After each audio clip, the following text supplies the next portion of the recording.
Hello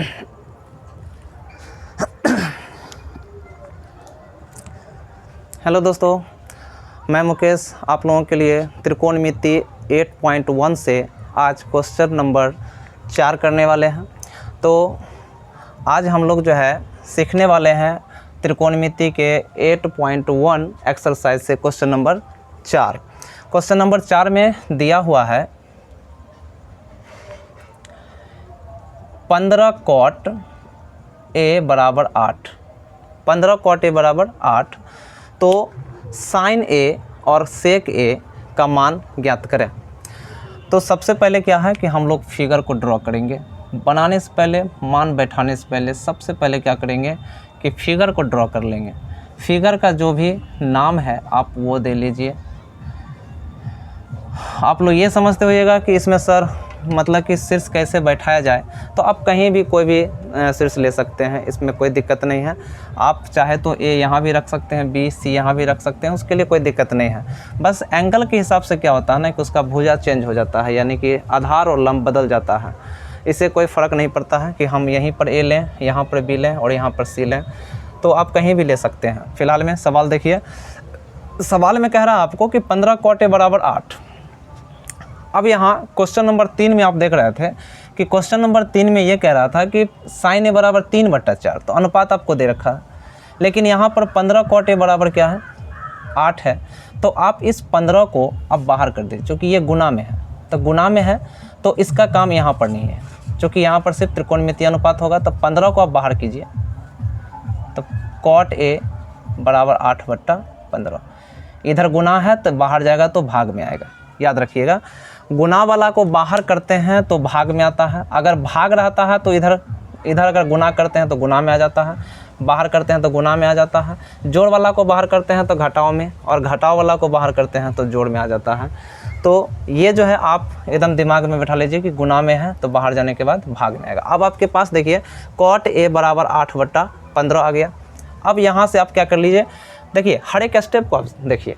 step देखिए, समझने के लिए और सवाल को आसान बनाने के लिए आपको स्टेप देखना होगा कि स्टेप कैसे बन रहा है, ताकि इससे रिलेटेड जो भी प्रश्न होगा आप उसको आसानी से कर लीजिएगा। तो फिर आपको हेल्प की ज़रूरत नहीं पड़ेगा।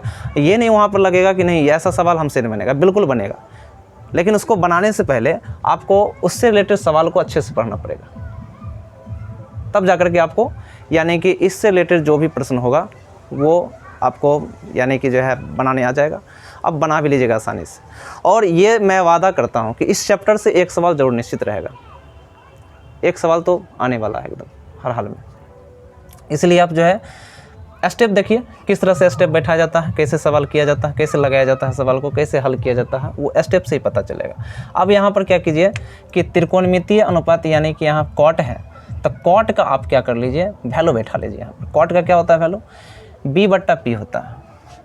b/p बराबर में जो है उसको लिख लीजिए। अब b हम ये कहते हैं कि ये है p, ये है b और ये है h, 3 लेटर। आपको 2 लेटर फिर पता चल गया। यहाँ पर कौन कौन सा लेटर पता चला, तो b यानी कि ये है, p यानी कि ये है।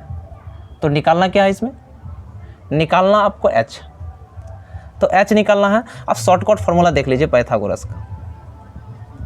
पाइथागोरस प्रमेय से देखिए, जब भुजा बैठ जाए ना, प्रतिस्थापित जब मान यहाँ से निकाल लीजिए, तब उसके बाद पाइथागोरस प्रमेय लगाइए।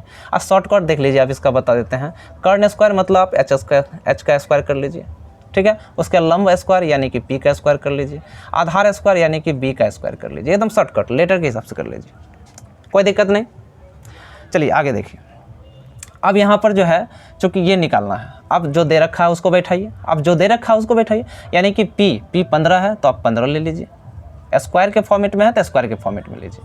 आधार यहाँ देखिए, आधार यहाँ 8 है, आप 8 का स्क्वायर कर लीजिए। 15 का स्क्वायर चूँकि 15 गुना, तो 15 गुना यानी कि 15 को आप गुना करते हैं तो 225 होता है। 8 का स्क्वायर यानी कि 8 गुना, तो 8 गुने 8 यानी कि 8 64 होता है। अब 225 और 225 और 64 को जोड़ते हैं तो 5 4 9 6 2 8 यानी कि 289 आता है h स्क्वायर। यहाँ से क्या कहते हैं कि हमको h चाहिए, स्क्वायर नहीं चाहिए। ये a स्क्वायर नहीं चाहिए, हमको सिर्फ h चाहिए। तो h चाहिए तो ये भी हटेगा। तो ये सामने जब भी यहाँ से आप स्क्वायर हटाते हैं तो ये रूट में आ जाता है। अगला क्या आ जाता है? रूट में। आप इसको ऐसे लिख लीजिए और रूट के अंदर में ये जो आपका मान है 289 ये आ जाएगा। अब यहाँ से क्या करें?